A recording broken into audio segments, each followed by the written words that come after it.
नमस्कार विद्यार्थी मित्रांनो, गोखले एज्युकेशन सोसायटीच्या HPT आर्ट्स व RYK सायन्स कॉलेज नाशिकच्या राज्यशास्त्र विभागाच्या वतीने घेण्यात येणाऱ्या लेक्चरमध्ये मी डॉक्टर गणेश गिरी आपणा सर्व विद्यार्थ्यांचे स्वागत करतो. TYBA स्पेशल 4चा पेपर विषय आहे आंतरराष्ट्रीय राजकारण. यातील चौथ्या प्रकरणाला आपण सुरुवात करत आहोत. चौथ्या प्रकरणाचं नाव आहे सत्ता संतुलन, बॅलन्स ऑफ पॉवर.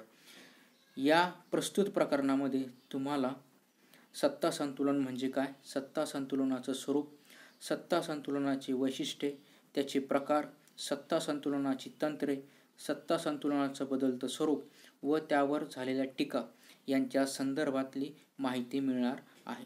आता आपण चौथ्या प्रकरणाच्या सुरुवातीला बघूयात की सत्ता संतुलनाचा अर्थ काय आहे आणि त्याचबरोबर त्याच्या व्याख्या कोणत्या आहेत या संदर्भामध्ये आपण चर्चा करणार आहोत.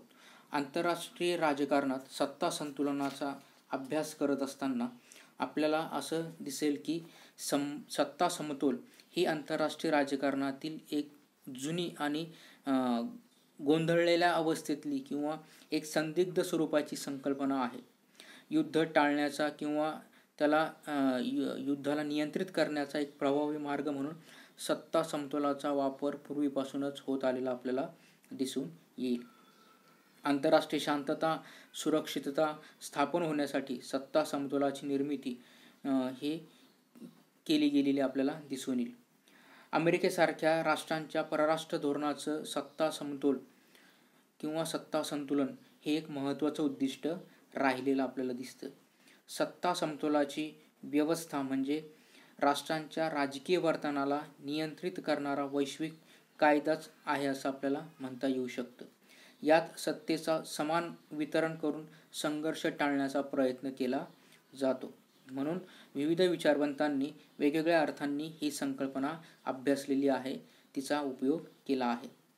सत्ता संतुलन म्हणजे राष्ट्रराज्याचं धोरण किंवा आंतरराष्ट्रीय संबंधाची किंवा राजकारणाची व्यवस्था की जी अभ्यासण्यासाठी आपण वास्तववादी दृष्टिकोनाचा वापर करून ही संकल्पना आंतरराष्ट्रीय राजकारणात वापरली पाहिजे.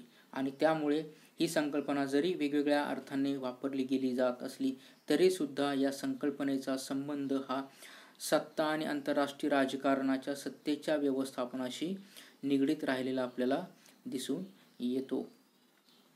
आंतरराष्ट्रीय राजकारणामध्ये शांतता आणि सुरक्षिततेच्या निर्मितीला अतिशय प्राधान्य दिलं जातं आणि त्यासाठी राष्ट्रीय सत्ता म्हणजेच नॅशनल पॉवर यांच्या सामर्थ्यावर नियंत्रण ठेवण्याचा आटोकाट प्रयत्न केला जातो किंवा त्याला मर्यादा आणल्या जातात.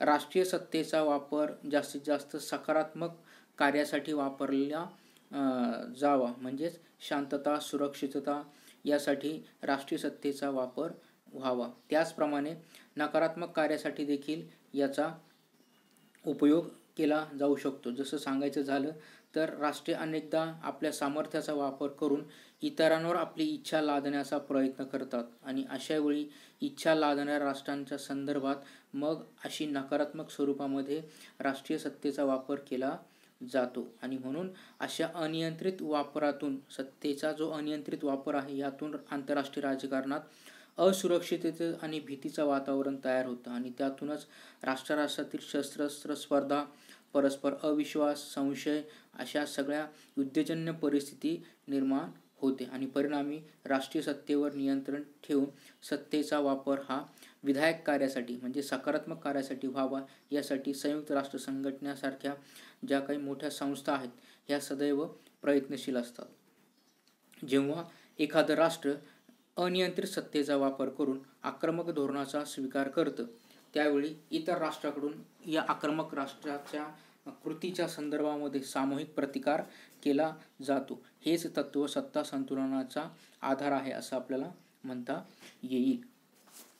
तसंच या संदर्भात सांगत असताना आपल्याला राजकीय जीवनाचा सुयोग्य नियंत्रणासाठी सत्तेचा वापर आवश्यक असतो. आणि असं असलं तरी आजच्या काळात मात्र आंतरराष्ट्रीय राजकारणात ज्या अनेक सत्तेच्या समस्या निर्माण झालेल्या आहेत म्हणजेच सत्तेचा अयोग्य वापरामुळे ह्या सगळ्या परिस्थिती निर्माण झालेल्या आहेत. त्यातून खऱ्या अर्थाने न्याय वितरणाचा प्रयत्न सत्ता संतुलनाच्या माध्यमातून होताना दिसतो. आंतरराष्ट्रीय राजकारणात विविध राष्ट्रांच्या कृतींवर आणि राष्ट्रांच्या सत्तेवर नियंत्रण ठेवण्यासाठी जे घटक वापरले जातात त्यामध्ये राजनय आहे, आंतरराष्ट्रीय कायदा आहे, सामूहिक सुरक्षितता आहे, निशस्त्रीकरण आहे. तसाच सत्ता संतुलन किंवा सत्ता समतोल हा एक देखील महत्त्वाचा घटक आपल्याला यामध्ये सांगता येऊ शकतो. आंतरराष्ट्रीय राजकारणात प्रत्येक राष्ट्र आपली सत्ता वाढविण्याचा आणि त्याद्वारे आपले हितसंबंध जोपासण्याचा प्रयत्न करीत असते. आणि अशा वेळी एका राष्ट्राची दुसऱ्या राष्ट्राकडून आपोआपच त्याची सत्ता किंवा त्याचं प्रभुत्व मर्यादित व्हायला लागतं. कारण बलाढ्य राष्ट्र छोट्या राष्ट्रांच्या अधिकारांवर कुठेतरी मर्यादा आणण्याचा प्रयत्न करत असतात आणि अशा वेळी मग ते राष्ट्र त्या इतर कमजोर राष्ट्रांवर आपलं प्रभुत्व निर्माण करत असतात. कारण राष्ट्रीय सत्ता वाढवण्याच्या स्पर्धेमध्ये आज तीव्रता वाढलेली आपल्याला दिसून येते आणि यामध्ये अनेक राष्ट्र सहभागी सुद्धा झालेले आहेत. सत्ता संतुलन हे नैसर्गिक तत्व 2 किंवा त्यापेक्षा अधिक राष्ट्रांच्या संबंधांचा अभ्यास करण्यासाठी उपयुक्त ठरतं. ज्यावेळी आंतरराष्ट्रीय राजकारणात संघर्षाचं वातावरण तयार होतं त्यावेळी साहजिकच 2 परस्परविरोधी गट निर्माण होतात आणि त्यातून सत्ता समतोल प्रस्थापित करावा लागतो. अशा परिस्थितीत दोन्ही गटांच्या परस्पर क्षमतांची आणि युद्ध झाल्यास त्यांच्या परिणामांची भीती दाखवावी लागते किंवा त्याची कल्पना द्यावी लागते आणि त्यातूनच मग युद्ध टाळण्याचा धोका हा आपल्याला प्रस्तुत करावा लागतो. म्हणून प्ररोधन असे देखील या संकल्पनेला म्हणतात. डेटरनन्स ही सुद्धा या संदर्भातली एक महत्त्वाची संकल्पना आपल्याला सांगता येईल. याचा जर संक्षिप्त इतिहास सांगायचा असेल सत्ता संतुलनाचा तर आपल्याला असं म्हणता येईल की सत्ता संतुलन हा राष्ट्राच्या राजकीय वर्तणुकीला नियंत्रित करणारा आणि सत्तेच्या वापरावर मर्यादा आणणारा एक वैश्विक कायदा आहे असं आपण याला म्हणू शकतो. राष्ट्रराज्यांची निर्मिती सन 1648च्या वेस्टफालियाच्या तहातून झाली आणि या तहाद्वारे युरोपच्या राजकारणात शांतता आणि स्थिरता निर्माण करण्यासाठी सत्ता संतुलन एक सूत्रबद्ध व्यापक व्यवस्था बनविण्यात आली. 19व्या शतकापर्यंत ती व्यवस्था टिकून राहिली. व्यक्तिगत पातळीवर या व्यवस्थेच्या सुरुवातीच्या पुरस्कर्त्यांमध्ये बर्नार्डो रुसेलियन आणि मॅकियावेली या 2 विचारवंतांचा समावेश होतो. त्याचबरोबर राष्ट्रराज्यांच्या निर्मितीपासून त्यांनी सत्तेच्या नियंत्रणासाठी अशा व्यवस्थेच्या निर्मितीची आवश्यकता प्रतिपादित केली. फ्रान्सचा 14वा लुई जेव्हा युरोपमध्ये प्रस्थापित झालेल्या सत्ता समतोलाच्या व्यवस्थेला आव्हान देण्याचा त्याने प्रयत्न केला तेव्हा इंग्लंड आणि नेदरलँडच्या संयुक्त प्रयत्नाने लुईच्या अतिरेकी महत्त्वाकांक्षेला नियंत्रित केलेले होते. 1714च्या युट्रेश्ट तहाने देखील सत्ता समतोलाची व्यवस्था प्रस्थापित केली आणि तिला अधिक बळकट करण्याचा प्रयत्न केला. 18व्या शतकाच्या पूर्वार्धामध्ये सुद्धा सत्ता समतोलाचा इतिहास हा सुवर्ण काळ म्हणून समजला जातो. वेस्टफालियाच्या तहापासून युरोपमध्ये निर्माण झालेली जी सत्ता संतुलनाची व्यवस्था होती तो मोडण्याचा मोठा प्रयत्न 18व्या शतकाच्या शेवटी झाला आणि हा प्रयत्न फ्रान्सच्या नेपोलियन बोनापार्टकडून झालेला आपल्याला दिसून येतो. इंग्लंडच्या नेतृत्वाखाली युरोपियन राष्ट्रांनी नेपोलियनच्या आक्रमक धोरणांचा संयुक्त प्रतिकार केलेला होता. नेपोलियन बोनापार्टच्या पराभवानंतर 1815 मध्ये व्हिएन्ना येथे झालेल्या युरोपियन राष्ट्रांच्या परिषदेत एक करार करून सत्ता संतुलनाची एक नवीन व्यवस्था निर्माण करण्यावर विचार विमर्श झाला आणि त्यातून तो प्रयत्न यशस्वी सुद्धा झाला. व्हिएन्ना करारातून अस्तित्वात आलेली सत्ता संतुलनाची नवी व्यवस्था ही अधिमान्यता आणि जैसे ती स्थिती टिकवणं या 2 तत्वांवर आधारित आहे. म्हणून 19व्या शतकात सत्ता संतुलनाची व्यवस्था युरोपियन राष्ट्रांपुरतीच मर्यादित न राहता पुढे तिला वैश्विक स्वरूप प्राप्त झालं. अनेक राष्ट्र आणि राष्ट्रांचे गट याच्यामध्ये समाविष्ट झाले. 1823 मध्ये अमेरिकेने मनरो धोरण आणि 1854मध्ये रशिया विरुद्ध फ्रान्स, इंग्लंड आणि ऑस्ट्रियाचा स्थापन झालेला संघ ही सत्ता संतुलनाच्या व्यवस्थेतली एक मैलाचा दगड म्हणून आपल्याला म्हणता येऊ शकतं. 17व्या शतकापासून ते 19व्या शतकापर्यंत युरोपमध्ये सत्ता संतुलनाची व्यवस्था चांगल्या पद्धतीने काम करत होती आणि ही चांगलं काम होण्यामागची भूमिका ही इंग्लंडने बजावलेली होती. यात इंग्लंडचा वाटा मोठा होता. कारण इंग्लंडची आर्थिक आणि औद्योगिक प्रगती जगभर पसरल्यामुळे साहजिकच युरोपियन राजकारणाचं नेतृत्व इंग्लंडकडे आलं आणि त्यामुळे पुढचा काळ जो इंग्लंडचा होता त्यात इंग्लंडची भूमिका ही सत्ता समतोलनाची किंवा बॅलन्सर म्हणून इंग्लंडने त्या काळामध्ये 17व्या शतकापासून ते 19व्या शतकापर्यंत त्याने बॅलन्सर म्हणून काम केलेलं होतं. म्हणून पहिल्या महायुद्धानंतरच्या युरोपच्या राजकारणात एक नवा सत्ता समतोल आकाराला आला. पहिल्या महायुद्धानंतर अमेरिका, सोव्हिएत रशिया, आंतरराष्ट्रीय राजकारणातील प्रवेश आणि इंग्लंडच्या साम्राज्याला लागलेली उतरती कळा यामुळे नवीन सत्ता समतोलाच्या निर्मितीला चालना मिळाली. कारण का तर अमेरिका आणि सोव्हिएत रशिया आंतरराष्ट्रीय राजकारणामध्ये उतरलेले होते. दुसऱ्या महायुद्धानंतर आणखीनच जागतिक राजकारणाचं चित्र पालटून गेलं आणि रशिया आणि अमेरिका हे नव्या जोमाने परत आंतरराष्ट्रीय राजकारणामध्ये यांनी प्रवेश केला आणि त्यांच्यामुळे शीतयुद्धाला प्रारंभ झाला. त्यामुळे जगातल्या राष्ट्रांचं ध्रुवीकरण झालं.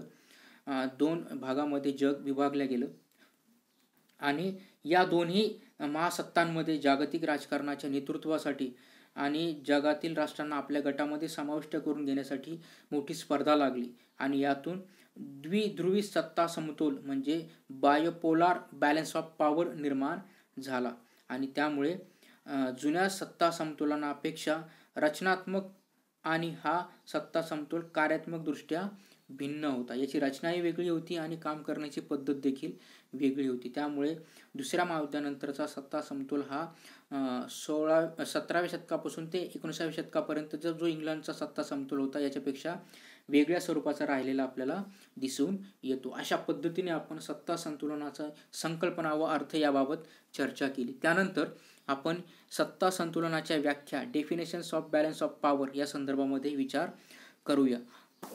यामध्ये व्याख्या सांगत असताना सर्वप्रथम हेन्स मॉर्गेन्थो यांची व्याख्या आपण या संदर्भामध्ये बघूया. हेन्स मॉर्गेन्थो यांनी या संदर्भात सांगत असताना अशी व्याख्या केलेली आहे की सत्ता संतुलन म्हणजे सामान्यपणे सामाजिक सिद्धांताचे विशेष प्रगटीकरण होय. म्हणजेच सर्वसामान्यपणे सामाजिक सिद्धांताचं विशेष प्रगटीकरण करण्याचा प्रयत्न त्यांनी त्यांच्या व्याख्येतून केलेला आहे. जे काही सामाजिक संदर्भ सत्ता संतुलनासाठी आवश्यक असतात त्यांचा सगळा विचार हा सत्ता संतुलन या प्रक्रियेमध्ये करावा असं मत हेन्स मॉर्गेन्थो यांनी त्यांच्या व्याख्येतून स्पष्ट केलेलं आपल्याला दिसून येतं. त्याच्यानंतर पामर आणि पार्किन्स यांनी सुद्धा सत्ता संतुलनाची व्याख्या केलेली आहे. ते असं म्हणतात की ही एक परस्पर विरोधी दबाव निर्माण करण्याची प्रक्रिया आहे. एक राष्ट्र किंवा राष्ट्रांचा गट दुसऱ्या राष्ट्र किंवा राष्ट्रांच्या गटाला एकमेकांच्या तुलनेत शक्तिशाली होण्यापासून रोखत असतो आणि यातून खऱ्या अर्थाने सत्ता संतुलनाची प्रक्रिया सुरू होत असते. त्याच्यानंतर हार्टमन नावाचा एक विचारवंत आहे. तो देखील आंतरराष्ट्रीय राजकारणात सत्ता संतुलनाच्या व्याख्येच्या संदर्भामध्ये आपलं मत व्यक्त करतो. तो म्हणतो की आंतरराष्ट्रीय राजकारणात गट आणि प्रतिगट निर्माण करण्याची जी प्रक्रिया आहे ती प्रक्रिया म्हणजेच काय तर युद्धाचा धोका टाळून शांतता प्रस्थापित करण्याची ती एक प्रक्रिया आहे असं हार्टमनने सत्ता संतुलनाच्या संदर्भामध्ये विचार व्यक्त करताना आपलं मत स्पष्ट केलेलं आहे. याचबरोबर प्राध्यापक फॉय यांनी सुद्धा या संदर्भात व्याख्या केलेली आहे. त्यांचं असं म्हणणं आहे की राज्याच्या समुदायातील सत्तेचं असं संतुलन की ज्यामुळे एका राज्यास इतके बलसंपन्न होऊ दिलं जात नाही की जेणेकरून ते राज्य इतर राष्ट्रांच्या इच्छांना दाबेल किंवा आपल्या स्वतःच्या इच्छा इतरांवर लादण्याचा प्रयत्न करेल. असा ज्यावेळेस प्रयत्न एखाद्या बलशाली राष्ट्राकडून केला जातो त्यावेळेस त्याला इतर राष्ट्रे सामूहिकरित्या विरोध करण्यासाठी तत्पर असतात. ते प्रयत्न करत असतात. या प्रक्रियेला आपण सत्ता संतुलन प्रक्रिया असे म्हणू शकतो. एकंदरीतपणे या व्याख्येवरून आपल्याला असा अर्थ काढता येईल की सत्ता संतुलन म्हणजे अशी परिस्थिती की ज्यामध्ये राष्ट्रांमधील सत्ता संबंध सामान्यपणे सारखेच असतात किंवा समान असतात. यावर कोणतेही राष्ट्र आपली इच्छा इतरांवर लादण्याचा प्रयत्न करत नाही. त्या अर्थाने जर सत्ता संतुलन ही सत्तेच्या समान विभागणीची आणि सत्ता व शक्ती यांना समतोल साधणारी व्यवस्था आहे असा आपण त्याचा अर्थ काढू शकतो. सत्तेची समान विभागणी झाली म्हणजे कोणत्याही राष्ट्राला शक्तिशाली बनता येणार नाही आणि आंतरराष्ट्रीय राजकारणात शांतता आणि सुरक्षितता ही निर्माण होईल. सत्ता संतुलनामुळे कोणतेही राष्ट्र इतरांवर आक्रमण करणार नाही किंवा युद्ध करण्याचा प्रयत्न देखील करणार नाही, कारण त्याला दुसरे राष्ट्र किंवा इतर गटांकडून त्याच प्रमाणामध्ये प्रतिकार करावा लागेल. आणि अशा प्रकारे सत्तेचा प्रतिकार किंवा मुकाबला सत्तेकडूनच होऊ शकतो. या तत्वावरच सत्ता संतुलनाची व्यवस्था ही आधारलेली आहे. अनियंत्रित सत्ता ही आंतरराष्ट्रीय राजकारणाला आणि त्याच्या सुरक्षिततेला धोकादायक असते. म्हणून सत्ता नियंत्रित करण्याचे जे प्रयत्न विविध मार्गांनी केले जातात त्यातील एक महत्त्वाचा प्रयत्न म्हणून आपण सत्ता संतुलनाच्या संदर्भामध्ये विचार करू शकतो. म्हणजेच सारांश रूपाने सांगता येईल की कोणतेही एक राष्ट्र सर्वंकष बलशाली होऊ नये म्हणून इतर राष्ट्रे प्रयत्न करीत असतात आणि त्यामागचा उद्देश हा आंतरराष्ट्रीय राजकारणाच्या बुद्धिबळाच्या पटावर कोणते एखादं राष्ट्र राजा म्हणून किंवा कोणतेही राष्ट्र एक प्यादे म्हणून राहू नये आणि अशी समान परिस्थिती निर्माण करण्याची जी प्रक्रिया आहे याच प्रक्रियेला आपण सत्ता संतुलन असं म्हणू शकतो. अशा पद्धतीने आपण ह्या पहिल्या लेक्चरमध्ये सत्ता संतुलनाचा अर्थ आणि त्याच्या व्याख्या या संदर्भामध्ये सविस्तर चर्चा केलेली आहे. धन्यवाद.